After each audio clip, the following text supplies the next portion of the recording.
19वीं सदी में विश्व बहुत तेजी के साथ बदल रहा था, क्योंकि इस अवधि में सामाजिक, आर्थिक, राजनीतिक और खास तौर से तकनीकी के क्षेत्र में बहुत जटिल बदलाव होते हुए देखने को समझ में आए।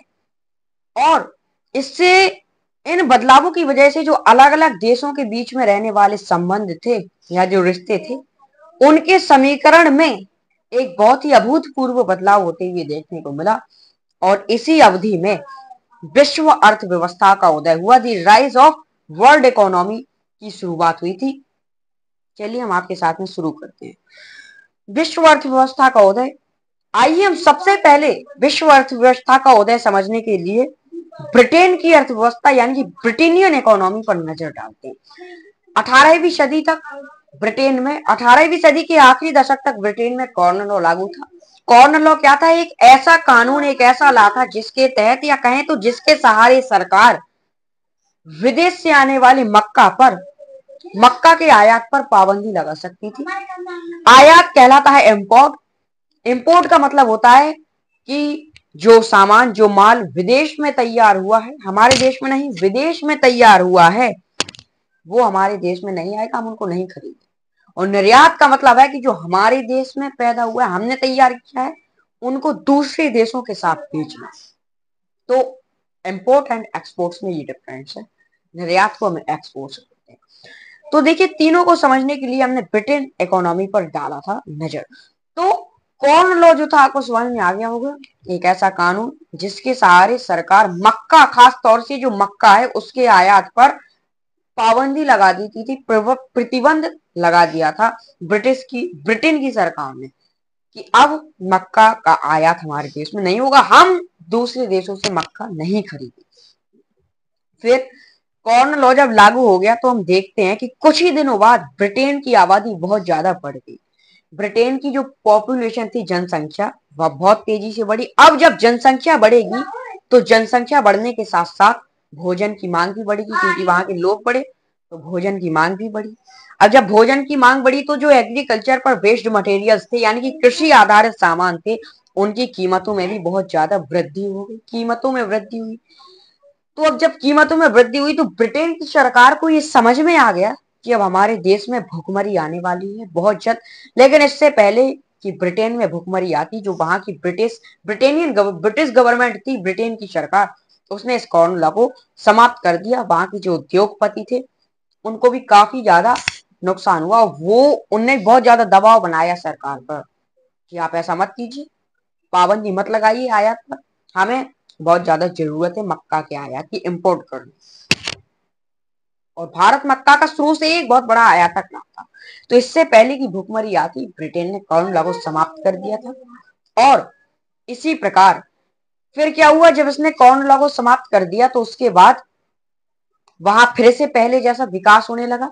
जो खाद्य पदार्थ, फूड आइटम्स थे, उनकी कीमतों में भी बहुत फिर से जहां के तहां के सस्ते हो गए। जो बहुत ज्यादा महंगी हो चली थी चीजें, वहां के लोगों का जीवन कष्टमय हो गया था, वो भी सब शांत हो गए। और वहां के खाद्य पदार्थों की कीमत बहुत ज्यादा सस्ती हो गई, जैसा कि हमने आपको अभी बताया। अब वहां का जो विकास था वो भी उतनी तेज स्पीड से होने लगा जितनी तेज स्पीड से पहले हो रहा था। तो सब सामान्य हो गया और ब्रिटेन में डेवलपमेंट भी हुआ। अब हम आपको बताते हैं कॉर्न लॉ जब लागू था उस समय क्या परिस्थितियां बनी, और जब कॉर्न लॉ हट गया तो उसके हटने के बाद, जब सरकार ने अपना फैसला सुना दिया, उसके समाप्त होने के बाद क्या प्रभाव पड़ा। जब कॉर्न लॉ लागू था तब भोजन की कीमत में बहुत ज्यादा वृद्धि थी, वहां लोगों का जीवन कष्टमय हो गया था और भोजन की मांग बहुत ज्यादा बढ़ गई। ये तीन परिस्थितियां बनी कब? जब कॉर्न लॉ या मक्का कानून लागू था। फिर इसके बाद जब कॉर्न लॉ हट गया, मक्का कानून को सरकार ने हटा दिया, तो फिर क्या हुआ? फिर हम आपको तीन परिस्थितियां बताते हैं। सबसे पहला तो विकास बहुत तेजी से होने लगा, डेवलपमेंट बहुत ही फास्ट स्पीड से होने लगा। दूसरा, जो खाद्य पदार्थ थे, फूड आइटम्स, उनकी कीमत फिर से बहुत ज्यादा सस्ती हो गई। जो पहले बहुत कॉर्न लॉ लागू के समय, जब कॉर्न लॉ लागू था उस समय बहुत ज्यादा महंगी थी, अब क्या हुआ? सस्ती हो चली।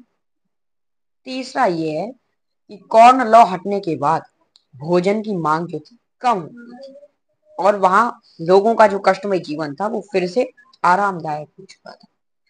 तो ये था विश्व अर्थव्यवस्था का उदय, यानी कि वर्ल्ड इकोनॉमी का राइज। अब हम इसके बाद आपको कुछ आंकड़े लेकर आए, वो हम आपको बताएं। हाँ, कॉर्न लॉ निरस्त हो जाने के बाद बहुत कम कीमतों पर खाद्य पदार्थों का आयात किया जाने लगा। आयात का मतलब है इंपोर्ट। बहुत कम कीमत में एक देश से, मतलब दूसरे देश से हमारे देश में जो खाद्य पदार्थ थे, फूड आइटम्स, वो आ पा रहे थे कॉर्न लॉ के समाप्त होने के बाद। जब कॉर्न लॉ लागू था तब ऐसा संभव नहीं था। और आयातित खाद्य पदार्थ की लागत ब्रिटेन में पैदा होने वाले खाद्य पदार्थों से भी कम थी। जो ब्रिटेन में फूड आइटम्स पैदा होते थे और आयातित यानी कि जो हमने खरीदे थे दूसरे देशों से खाद्य पदार्थ, फूड आइटम्स, उनकी कीमत ब्रिटेन से उनके खाद्य पदार्थों से बहुत ज्यादा कम थी, सस्ती थी। फिर इसके बाद ब्रिटिश किसानों की हालत बिगड़ने लगी, क्योंकि वे आयातित माल की कीमत का मुकाबला नहीं कर सकते थे। यानी कि आयातित खाद्य पदार्थ, यानी जो हमने दूसरे देश से खरीदे थे, वो कह रहे थे कि हम खुद बनाएं अपने देश में, और ये अच्छा मौका है, जनसंख्या बढ़ी तो हम क्या कर सकते हैं, अनाज ज्यादा महंगा बेच सकते हैं, जिससे हमें भी फायदा होगा। मतलब इनकी चालाकी देखिए, और इनकी हालत भी फिर ऐसे ही करके बिगड़ने लगी थी। तो ये थी 19वीं सेंचुरी का विश्लेषण, जो कि आज हमने आपके सामने रखा। और जब खाद्य पदार्थों की कीमतों में गिरावट आई तो ब्रिटेन का जो उपभोग स्तर था वो बढ़ गया था। जो ब्रिटिश का जो उपभोग स्तर था वो क्या था, इंक्रीज हो गया था, बढ़ गया था। तो ये थी। तो हम आपको अगली वीडियो में मिलेंगे तकनीक की भूमिका के साथ। यदि आपको ये वीडियो अच्छी लगी और पसंद आई और हमारा विश्लेषण समझ में आया तो हमें बहुत खुशी है। बाकी आपकी इच्छा। नमस्कार। और एक पॉजिटिव डोज, पहचान से मिला काम बहुत कम समय के लिए चलता है, लेकिन काम से मिली पहचान जीवन भर चलती है। धन्यवाद।